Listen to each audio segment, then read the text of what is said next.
This episode of the Better Two podcast is brought to you by Kitty Mystic and DM Needham, author of My Days with the Dark Muse, as well as Love is Worth Waiting For.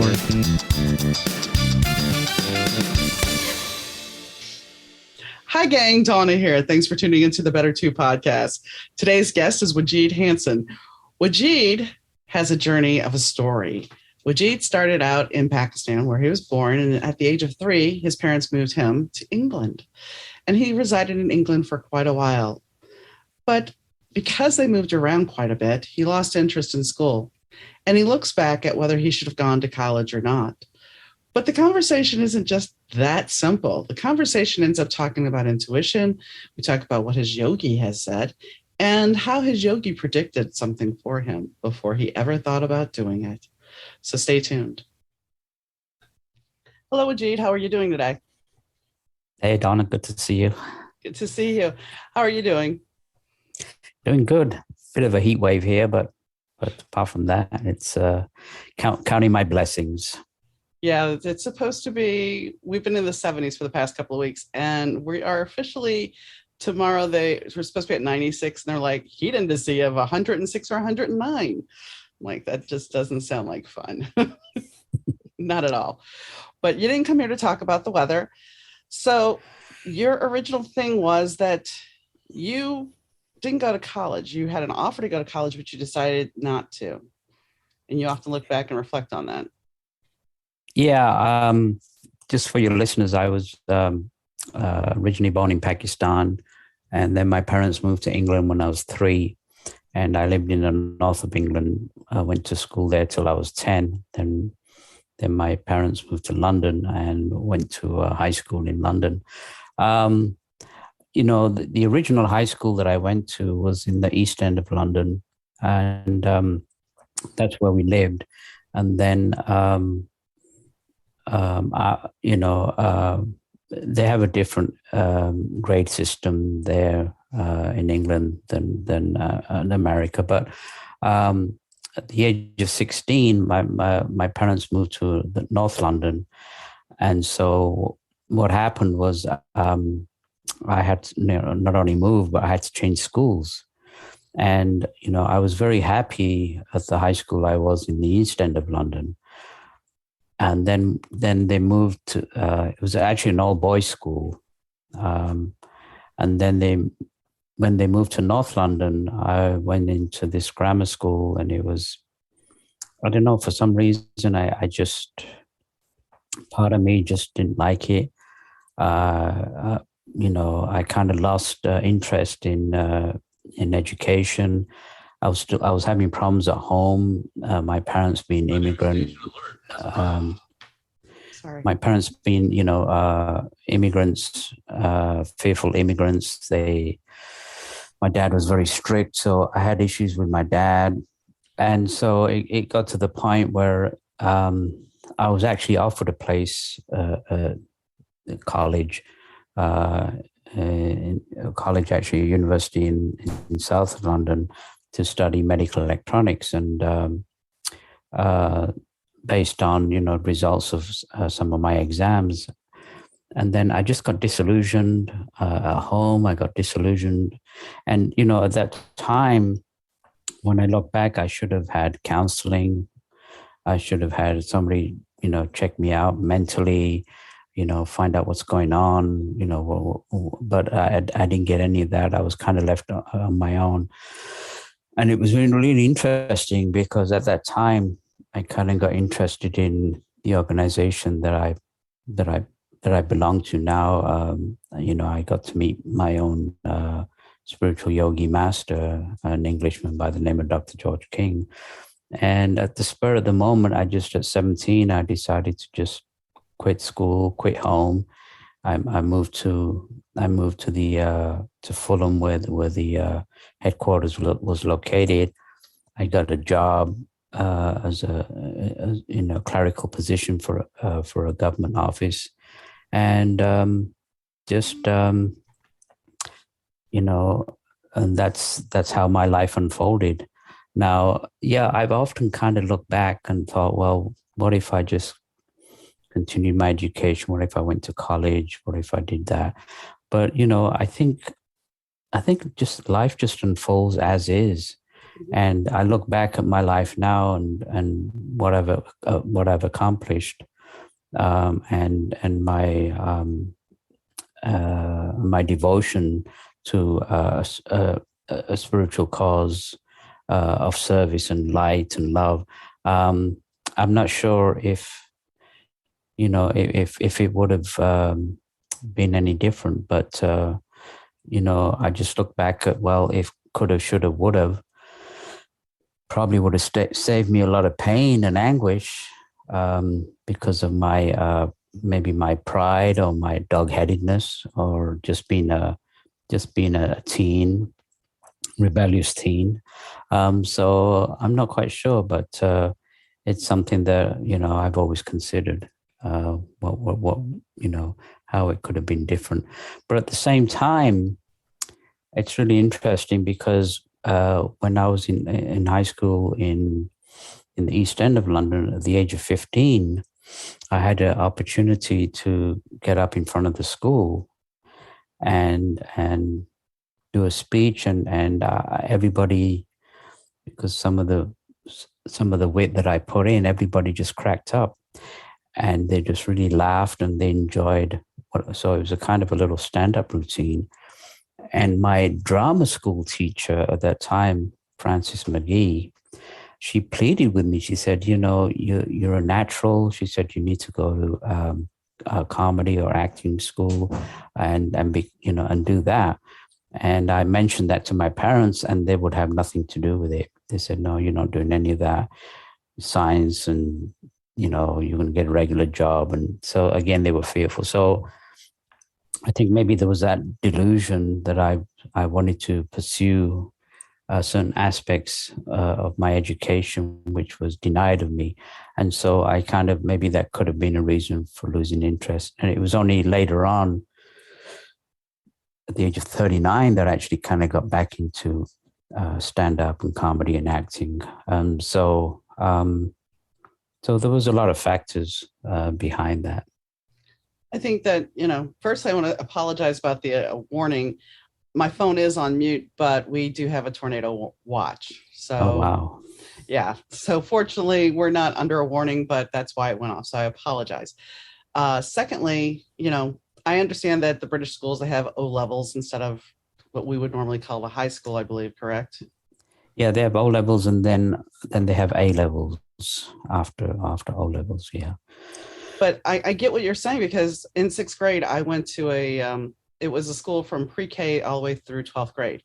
And it was a private school. And in sixth grade, I was doing seventh grade work. Well, the school they ran out of money, so they closed down. So I got put into a school in seventh grade with the same textbooks that I had in sixth grade. And I have to say, my mother's philosophy was, well, since you've already done this, you should ace everything. The problem is, and just like yourself, you become bored. And so, if I wanted something, if I wanted to go somewhere, I wanted to do something, she'd like, well, you have to have good grades. Okay. So I could pull the good grades out like that, but I was bored. And once you get bored in school, you kind of start losing your way. And it's not that, I graduated high school and everything, and I finished, but it's just not, you find a way to navigate it. So yes, I've passed everything, but I didn't get the full benefit of it because I was just trying to get through. Go ahead. Yeah, I totally agree with you with the boredom. And then also, you establish friendships with people and the teachers, and then all that just suddenly, at 16 just went away. Well, and like you, when I was 15, we moved from New Orleans to Shreveport. And that was like a 5-hour drive. And all my friends that I had at the all-girl high school were gone. And suddenly I am in a co-ed school. So very much like yourself, it's like now besides the school issue, you have to deal with the family issue. You have to deal with your friends. You have no friends. And coming in the middle of high school, people don't necessarily want to gravitate you. They already have their cliques. Right, exactly. And it was very difficult. I mean, they were friendly, the kids were friendly, but it was very difficult to establish kind of a friendships that you started off when you were 10 or 11, in high school there. Absolutely. And in England, they don't have a middle school. They just have a combination, middle school and high school, which they call secondary school. So kids start the middle school level at 10 and up till 17, 18 years old. So, you were talking about the fact that maybe you would have taken the same path, but ultimately you still ended up doing what you're supposed to be doing. And the fact is, had you not been that rebellious teen, you wouldn't be who you are. I mean, you learned a lot, I'm sure, during that time period.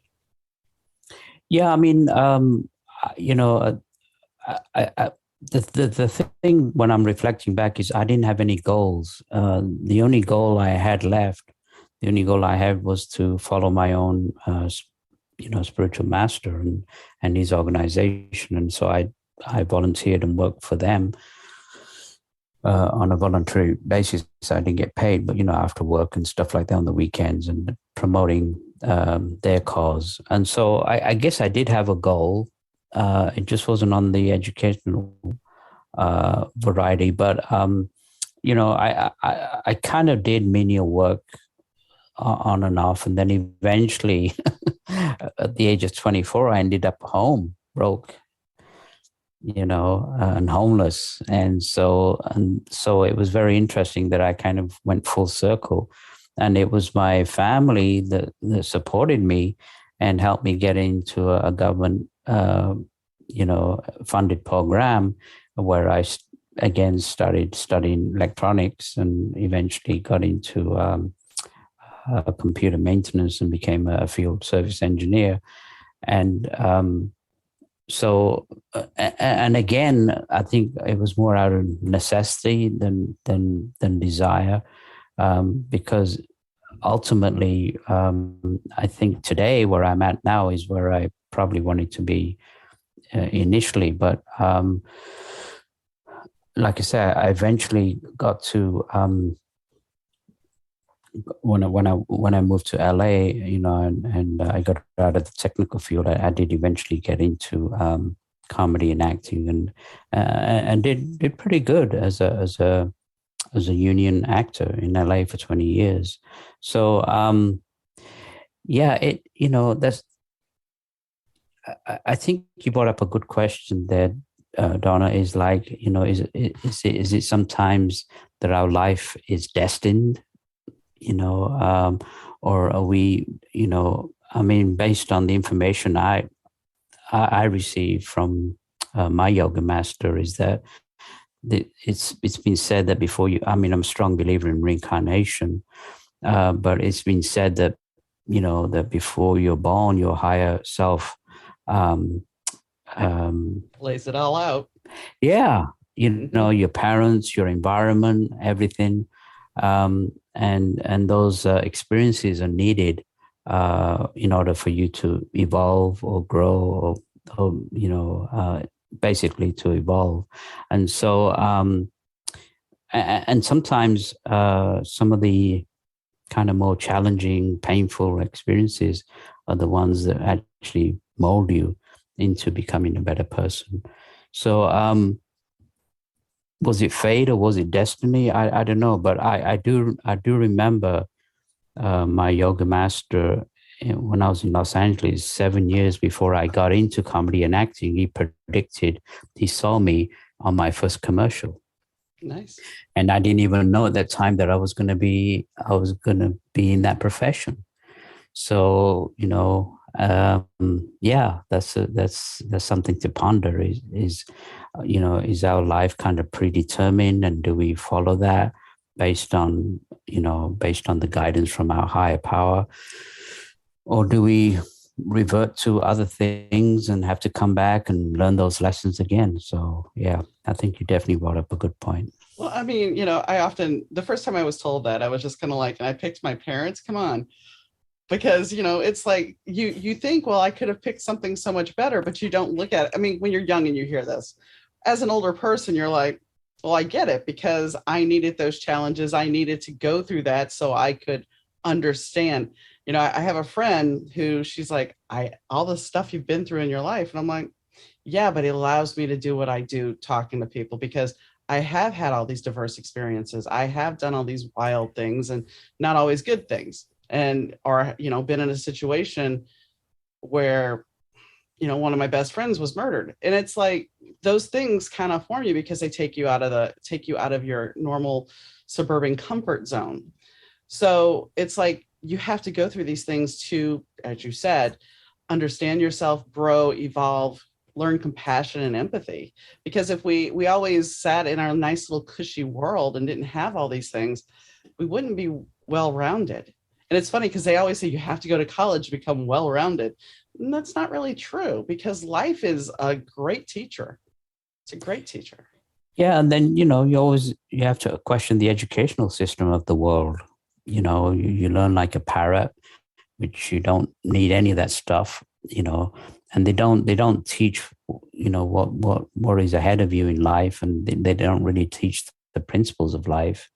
I firmly believe they need to teach things like karma and spiritual laws, and as you sow, so shall you reap, and responsibilities and stuff like that. But the educational system probably needs to be revamped as well. And you're right, people who have had sheltered lives, they go to college, they have a job, they get married, they have kids, and they retire.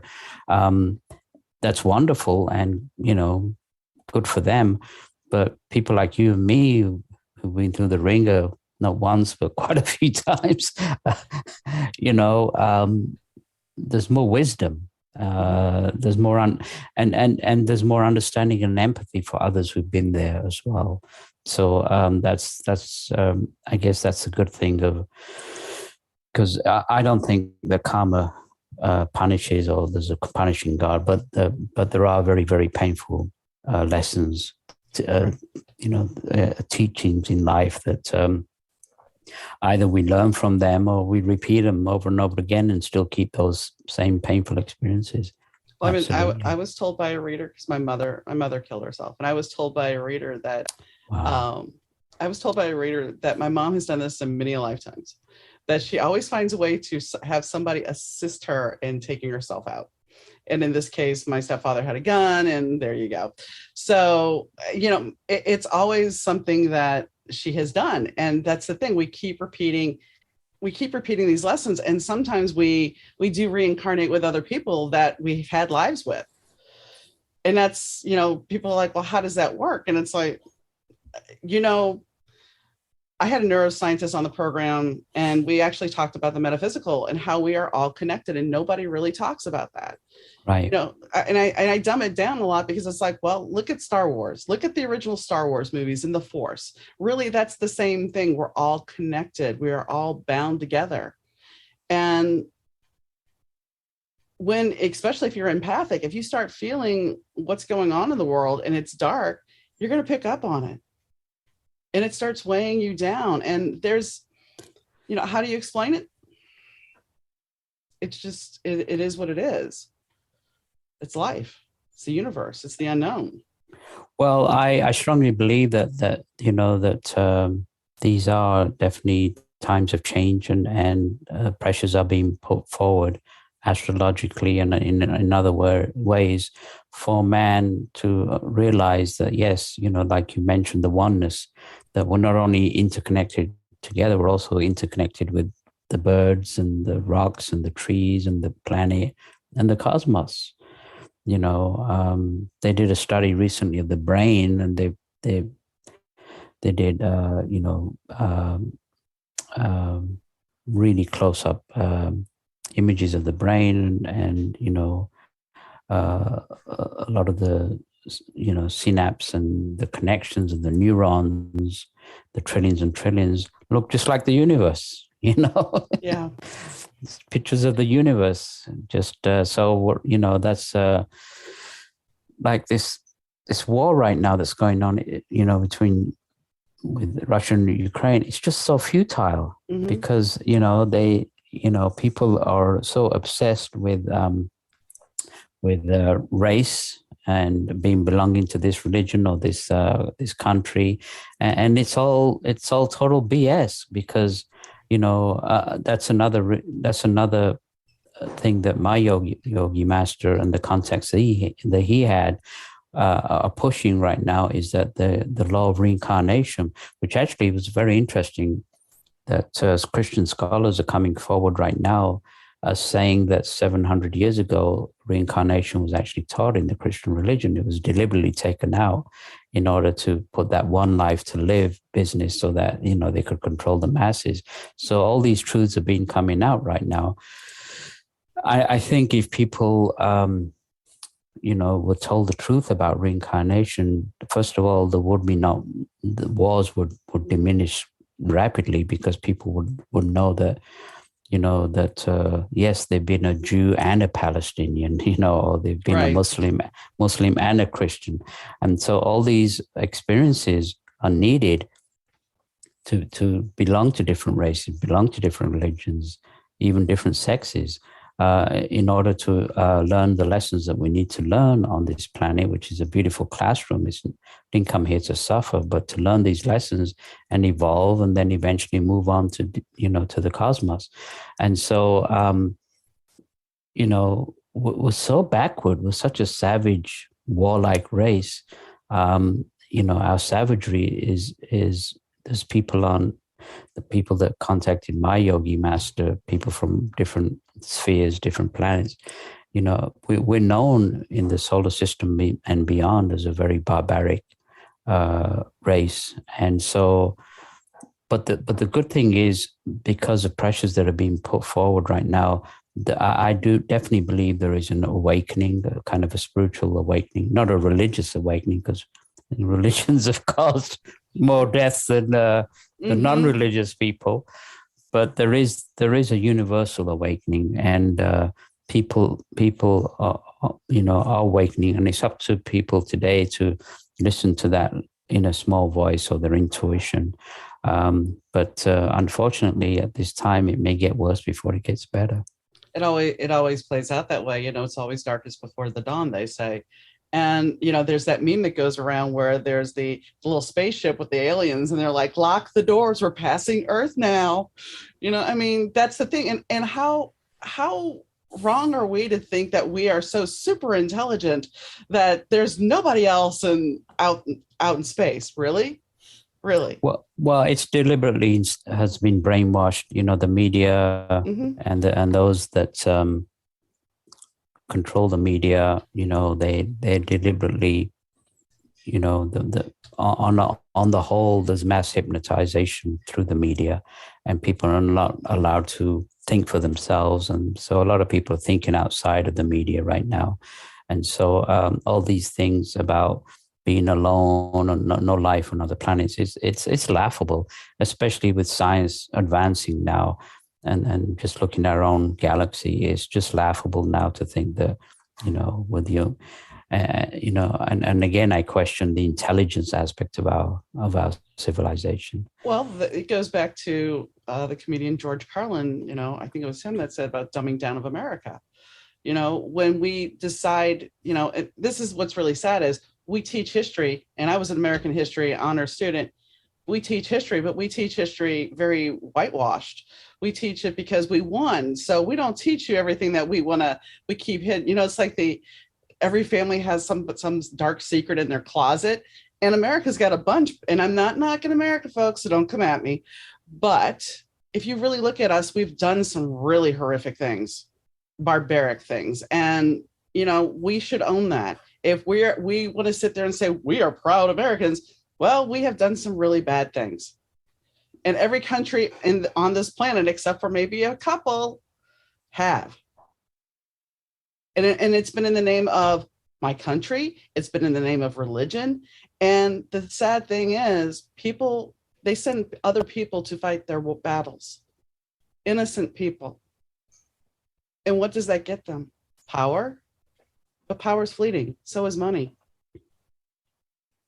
Yeah, I strongly believe that there are forces of good and there are forces of evil, And I definitely believe that there's an invisible war that's going on behind the scenes. And again, you'd have to be psychic or aware of different realms of existence. But there are forces of darkness that want to keep control of the masses through through this illusion of materialism. And there are forces of light that and if you look back at our real history, we've had civilizations that were more advanced than we were at one time, and falling under wars and destruction. So again, for us, again, on a collective, we just have to keep learning through painful experiences. Like what's happening right now with the prices of gas going up, and all these are deliberate moves. It's got nothing even to do with the war. And people are so hypnotized. There's nobody like en masse going, this is ridiculous. We're being manipulated. The gas, the corporations, their profits have increased 300%, and nobody's talking about that. So in a way, yeah, we're definitely being deluded. We are being controlled, but I think that's also that control and is going to be eventually broken, because I think not only is there a spiritual awakening, I think the planet on herself is also raising her vibrations. I believe she's a living, breathing goddess, and so she's raising her vibrations. So these are definitely times of change, but very difficult times as well. Well, and right now the U.S. is under Pluto's return. We're under Pluto return, and that bodes that truths are going to be told about our country, our government. We're going to, dare I say, the blinders are going to come off because, and here's the thing, will our democracy survive? That's the big thing. Will our democracy survive? Because as you were saying about the media, it's like we've created these 24-hour news stations that will give you exactly whatever side you want to hear. It may not be the truth, but we're going to give you the propaganda and you're going to believe it, because just like Jim Jones with his Kool-Aid, you're certainly going to drink it down and swallow it up and go, yay team. And it may not even be true, but you're wanting to follow it because it's comfortable for you. And it fits your narrative. Well, the divide and conquer through fear and intimidation is working very, very well. And these are tools that the communists used, the Nazis used, the fascists used, and they're well-known tools. And it's being used right now in the West as well. So, the question is, how do we break this? And there's only one solution, and that's a spiritual solution, not a religious solution. And everything's been tried and nothing's worked. And, we talk about pollution, material pollution. I think also people need to be aware that thoughts are real, energy is real. We're spiritual beings in physical bodies. We have auras, we have psychic senses.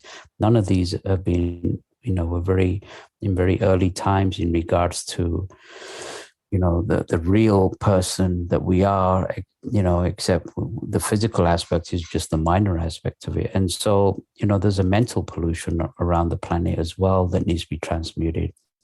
And so the only solution is to send out spiritual power, prana, or spiritual healing, the energy of love, which is very, very tangible. It's radiated from the sun, the energies of the cosmos. And so that's one thing that we haven't tried yet en masse, is to send out spiritual power, regardless of race, color, creed, or religion, but just on a universal level. And that's the main message that I'm pushing right now with my book and a lot of interviews that I've been coming. And I'm still getting blank looks from people because they don't understand that concept. But eventually, that's I think it's the only solution that's going to fix us. And also, people need to understand that it's very easy to condemn and blame another race, blame another religion, blame another country, but nobody's willing to take responsibility for themselves. And so, my yogi master, Dr. King, he wrote a book in the 50s called "You Are Responsible," not, not,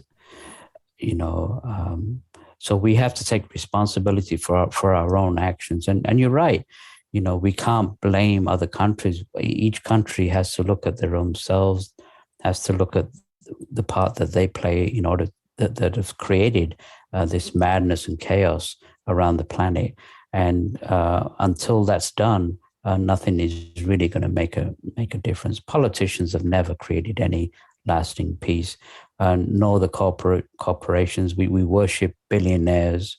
We worship queens. Yeah, and we worship, actors and actresses that, that have their own personal issues, and we look at them as demigods. But we really haven't looked at the real leaders of the world, the real teachers that came, people like, Jesus and Buddha and Patanjali and Krishna. I mean, all these great masters that came that taught us exactly the same thing, but just to different civilizations, different cultures. But, we need to return back to those spiritual laws that they said. What part of thou shalt not kill don't people understand, just basic spiritual laws. So it's a very true statement. And I mean, I have some pagan friends and they will talk about the fact that Christianity took things from the pagans. I mean, and that's, religion. I often look at the Bible, and I'm not going to knock it, but I look at the Bible and people will say, well, the Bible is the Bible. Well, is it? Because how many times has it been written? How many times has it been rewritten? How many books have been removed? How many translations are there of the Bible? Talking about pagan, mm-hmm. Did you know that December 25th is not the actual birthday of Jesus? Yes. It's actually March the 15th, but they aligned it with a pagan festival mm-hmm. to appease people. So yeah, the festival of Yule. You're absolutely right. Yeah. And I mean that's the thing. It's like, and not to get in a race conversation, but if you take that story, the creation story, which also Isis has a creation story, as we know, the goddess Isis. So of course that has been taken, that name, which, we've taken that name and corrupted that name with giving it a terrorist organization. But the fact of the matter is, if you take where Jesus was born, Jesus would not look like the Americanized version of Jesus. But you better not tell anybody that, because you're going to get blasted for it. Jesus most likely will look more like a gentleman of your stature. Yeah, and people are even questioning the Star of Bethlehem. How can a star hover over a stable and lead the wise men? They're questioning that as well. So there's a lot of questions that people are asking now that religion has not answered, or Orthodox religion hasn't answered. Now, the star, we can get into a metaphysical conversation and say, maybe like the pyramids, how did the pyramids build? Maybe there was some kind of magnetic pull. Maybe Bethlehem, maybe it was actually a pyramid and not a stable. We could play with the what if philosophical game here about the different ways of what it could be.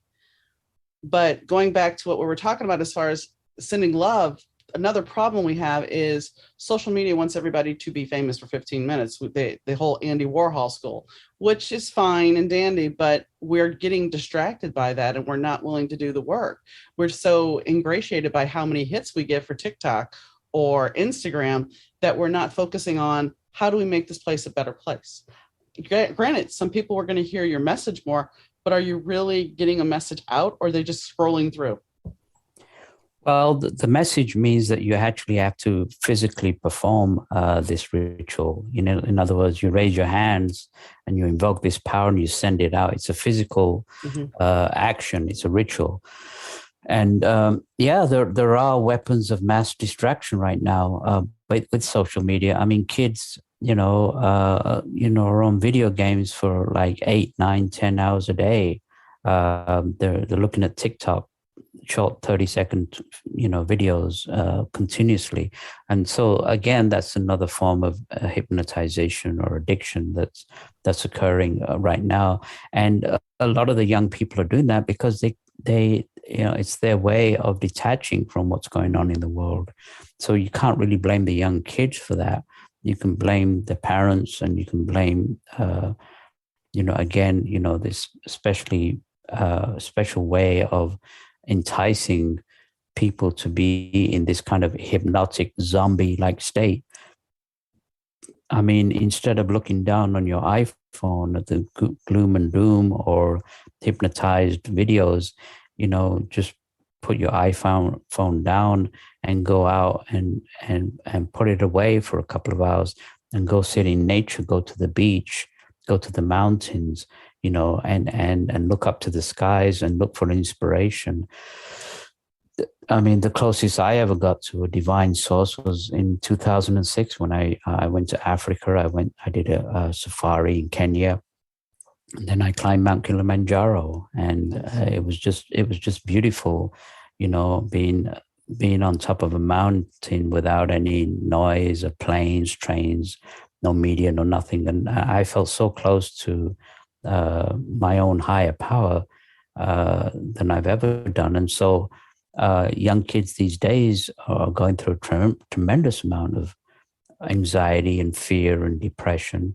And so, so they need to be guided and, told to, again, go back to what we're supposed to be doing, the spiritual beings, is to start channeling this energy, this universal energy, and sending it out. And it's a message which is falling right now on deaf ears, but eventually, as things get worse, people will have to realize that's the only solution that's going to fix it, and that realization that we are one, and and this ridiculous national pride of being proud to be born in this religion, or this religion is better. It's all hogwash. A very wise master once said, there's only one sin on this planet, and that's ignorance. And so, if we transmute ignorance, it becomes enlightenment. So the enlightened man knows what's going on. And because we don't know what's going on, we're fed information that makes us hate and be jealous and have apathy. And so we have to, the only way to dispel ignorance is for people to be educated in the reality of life, and not this Maya or this illusion that's occurring right now. When my husband passed, because we were talking about the media, when my husband passed, I stepped away from watching the news. I get my news occasionally online, so I know what's going on in the world, but I don't sit there and dive deep into it, because firstly, there's nothing I can do about it. There's nothing I can do to control it. There's nothing that's going to make it better.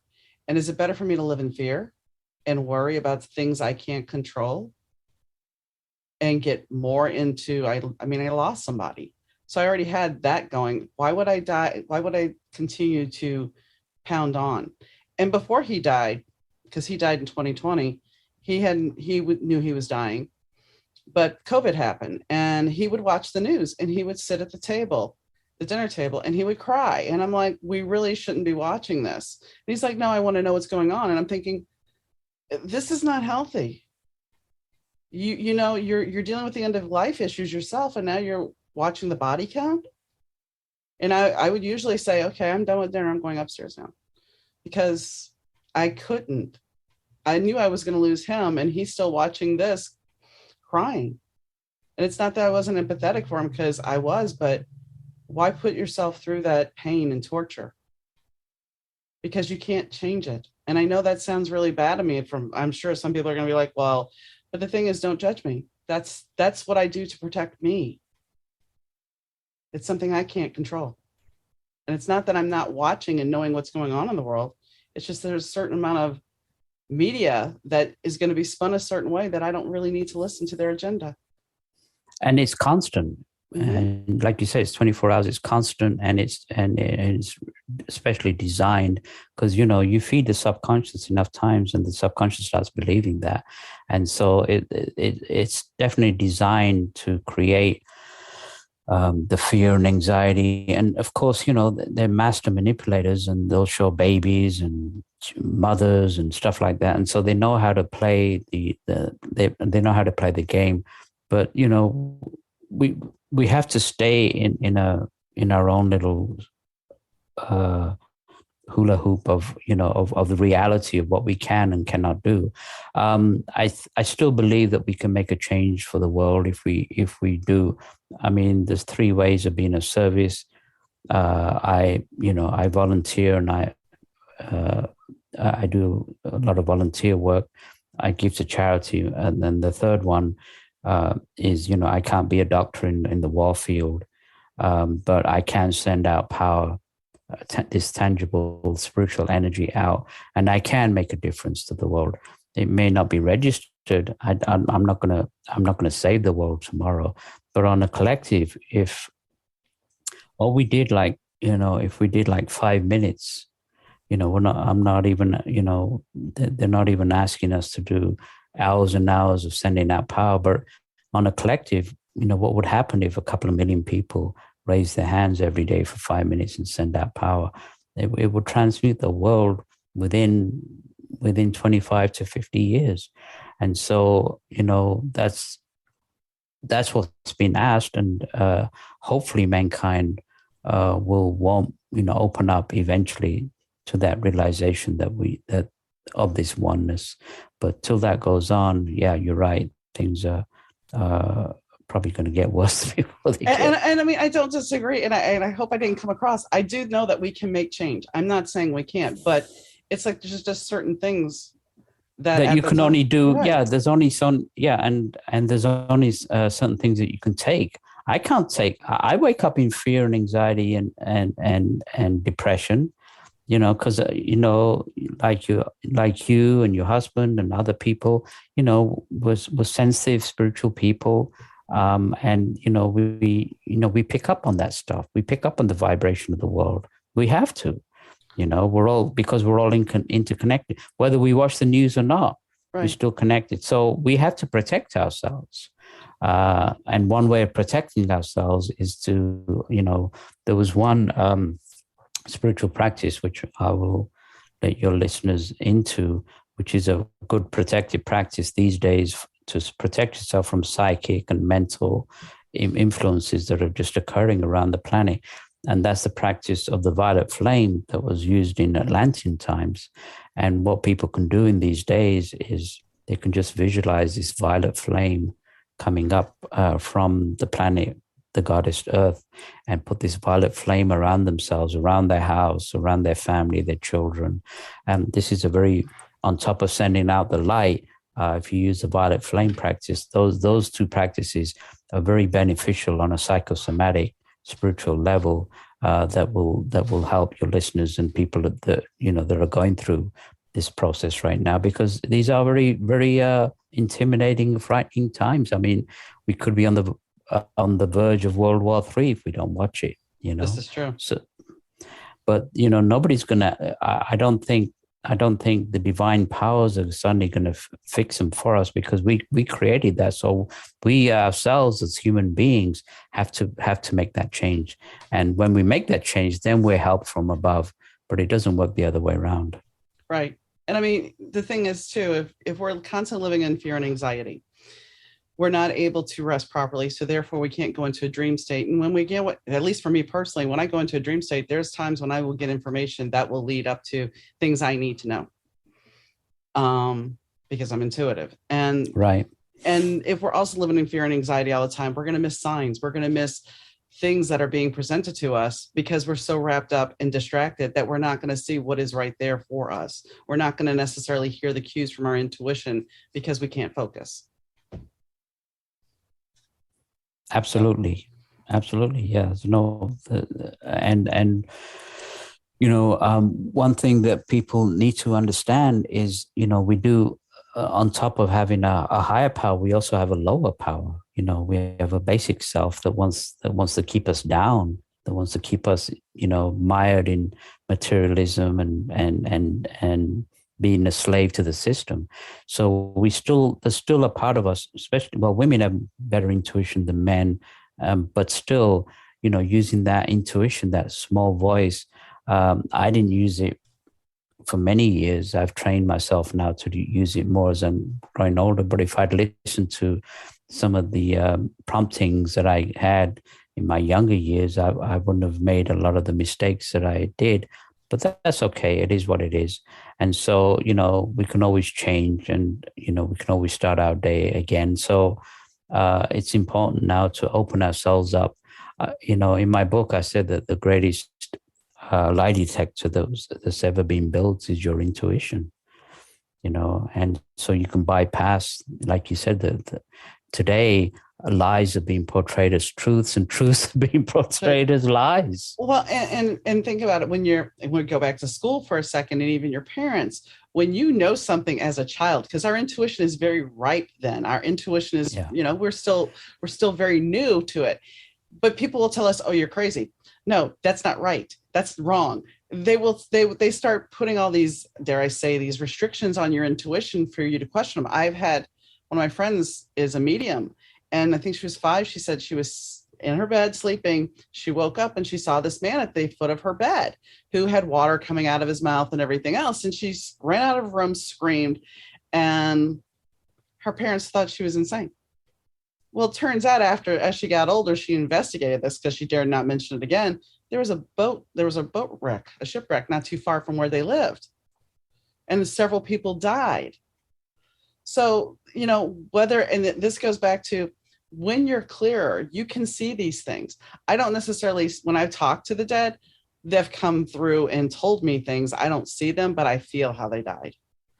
And I mean, that's the thing. Just because somebody hears something doesn't mean that they're crazy. Now, some people may have a mental problem. I'm not going to say they don't. And some people see the dead, and some people see the words that they need to see. Other people hear things, and other people sense things. That's the one thing we don't, we have to put everything in a box to make everybody else comfortable. That goes with religion, sex, everything, and intuition included. But the thing is, you can't explain everything. Everything can't be just labeled and go, okay, that's it. Yeah. And, coming back to childhood, I had visions of my past life, and as do many, many children. They have visions of their past life, and they talk to their parents, and the parents just like, no, that's just your imagination. And so, they put down the kids, and then the kids at a younger age, they play with the nature spirits in the gardens, the gnomes and the fairies that they can see psychically. And again, that's another thing. We've lost our psychic vision.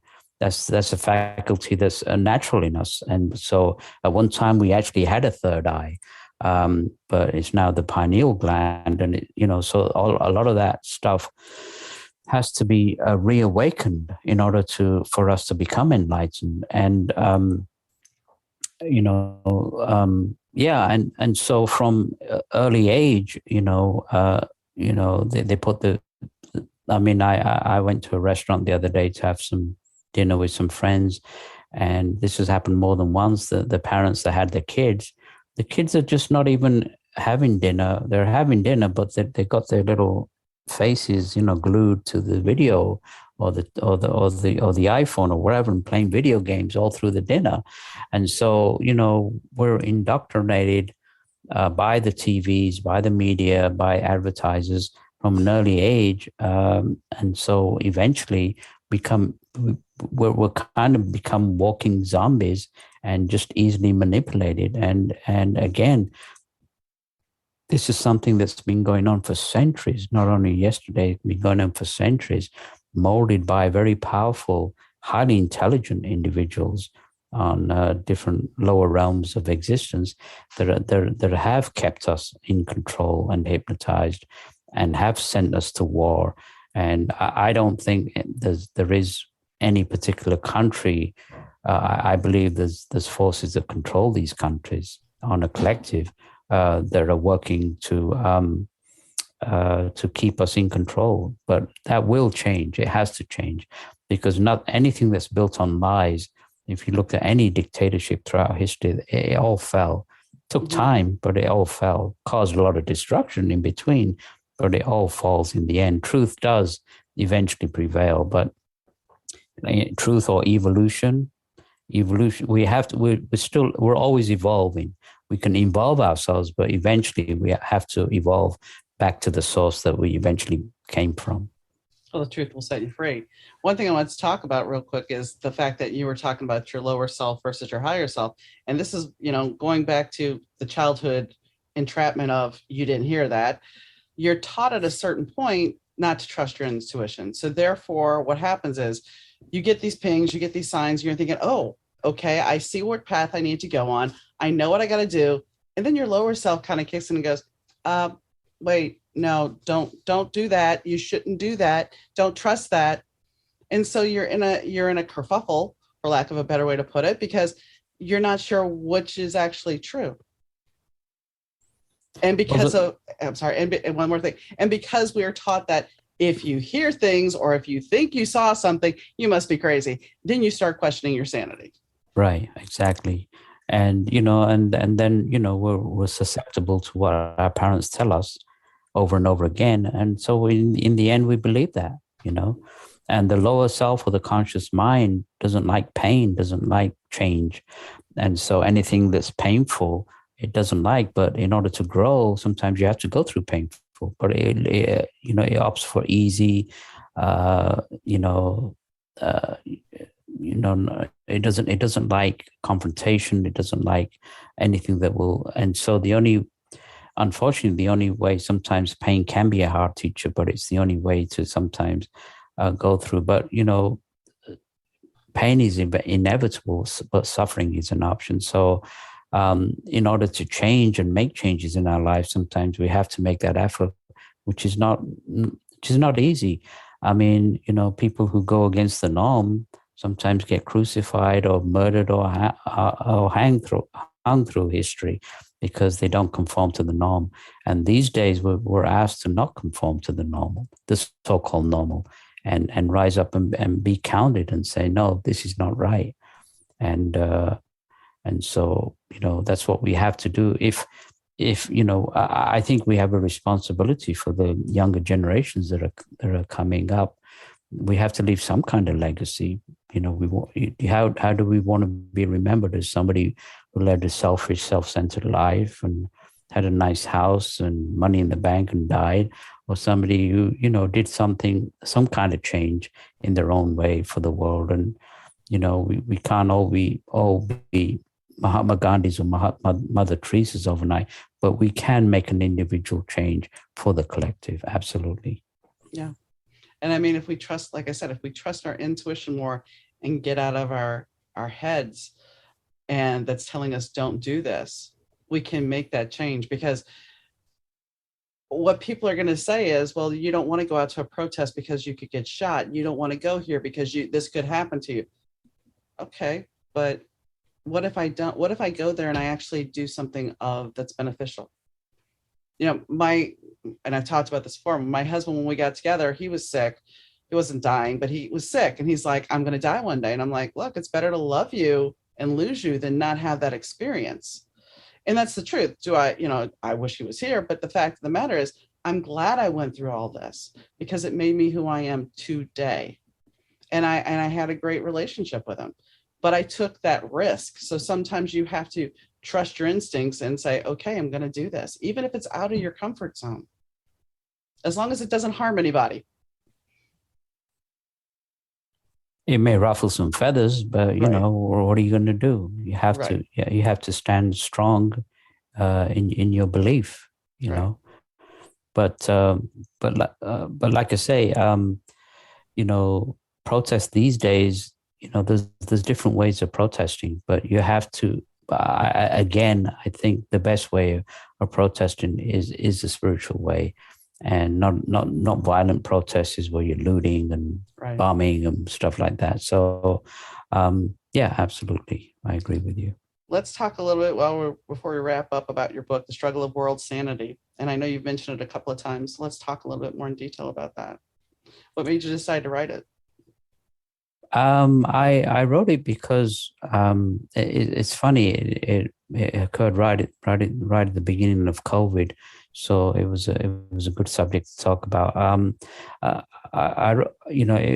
It was a kind of a labor of love. I never really wanted to write a book. It just kind of fell into my lap, and a friend of mine helped format it, and we put it on Amazon, and it got some good reviews, and it's doing well. It is a struggle for world sanity. I think the whole world is going insane. It has no direction, and the main reason is to let people know that the message that we discussed tonight was the spiritual solution, and there's ways. And I go into my own spiritual journey, my own life, my experiences with my own yogi master, and the teachings that he's propounded in order for us, and the true history of the planet, of our race, where we came from, based on his meditations. And so I felt that it was important to write something like that in order for people, again, to be enlightened and realize that these are truths that have not been revealed by the general public or the media. And it's important that these truths be revealed. And so that's the reason why I did it. It's very interesting. I actually got, last year, this year I was approached by a filmmaker in North Carolina, and she read the book, and they actually want to do a documentary now on it. Nice. So the goal is to hopefully get it on Netflix or Amazon. And so we're working on that. Probably not going to happen this year, maybe next year, but we'll take it from there, see what happens. Well, congratulations on that. I do. Something popped in my head before we wrap this up is, we're talking about Bible and creation stories and everything. And we were talking about race. And the funny thing when you think about it is we allegedly all came from Adam and Eve. Allegedly. We came from Adam and Eve. Right. So where did all the different races come from? I mean, it's like if you unpack certain things, it's just like, there's no logic to it. There's none. Yeah, and Adam and Eve were white. Mm-hmm. Mm-hmm. Exactly. That's why it's like there's no real logic to it. Yeah, no. It's actually my master said it's a fairy story, but it has a story of moral principles where that it talked about the fall in the Garden of Eden. So it talked about the fall of our civilization. But it's just a fairy story. I mean, and then people believe that that we came from Adam and Eve. Well, it's I've joked several times about how marketing is a lovely thing. And I go back to the 1970s with the pet rock. The rock in a box with some googly eyes on it. And we're going to sell it to you for $7. And it sold like hotcakes. Why? Because somebody said you needed it. And that's our media. And if you haven't seen this movie, I would recommend it, called Wag the Dog. It's from the 90s. And it talks about how the government actually perpetrates making a war film to get people to support their cause. Well, they're doing that right now anyway in the media, but subtly. Yeah, but they show how they made this whole fake war up to get this done. But anyway, I digress. I thank you for coming on. It's been a very interesting conversation. Well, I really enjoyed it, and it's good to talk to a fellow intellectual, somebody who can think for themselves, think outside the box.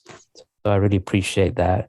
And I really enjoyed our conversation. Thank you so much for having me. Is there anything that we didn't talk about that you wanted to talk about, which I forgot to ask you? But there's many things to talk about, but I can always come back. We got the crux of the message, the spiritual message, and if people were interested in more about the book and whatever, they can just go to my website. Okay, that'll be in the show notes, folks. So the conversation was a little wild at times, and I think it's informative. It was definitely a conversation that was outside the box, and you really have to look at the bigger picture of the world. Sometimes things are going on behind the camera that we don't see. I mean, The Wizard of Oz, dare I say, kind of taught us that, didn't it? I mean, who was the man behind the curtain? And do we really know what's going on in the world? Even if we watch the news every day, do we really know? Because even if you take away what we see in the physical realm, what is going on in the universe? What is going on around us? What energy is out there? What connections do we have? And I know some people are like, oh, brother, but the truth is we are all connected. And so, as he was saying, if we are reincarnated to have these experiences in our life, which I think we are, then how do we fix that karma? How do we have these experiences and make it better? Why are we constantly fighting? Why can't we learn lessons about love and about humanity and find ourselves in a peaceful place? I know somebody's like, oh, well, this is utopia. You want utopia. Would it be so wrong to have utopia?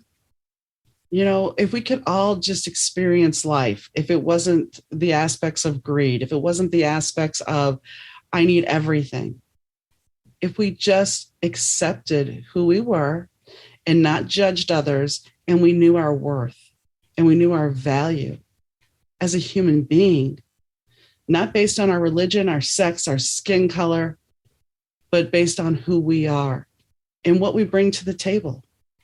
And while I know for some that seems really, really crazy, but think about it for a minute. Imagine us at peace.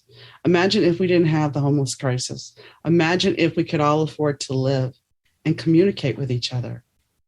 And granted, I know we're always going to have tension. And heck, even in a relationship, you can have an argument. But you can also get past it and recover from that. So maybe we need to start all thinking a little bit outside the box. See the world in a different light and see if we can't make it a little bit more peaceful. And, well, if you guys want to pick up Wajid's book, it's called The Struggle of World Sanity. And, you know, we are struggling with sanity at this moment. And I know some of you guys, from what we talked about, were thinking, well, that's a little insane. But is it? I mean, if you like Star Wars, like I said, the Force all connects us together. And we are connected. So on that note, I hope you have a wonderful week. If you've missed an episode of the podcast, well, you can find them at thebetter2podcast.com. And you can also find our social media links there as well. And, well, I guess I'll catch you next time, guys. And I hope you have a wonderful day. Bye.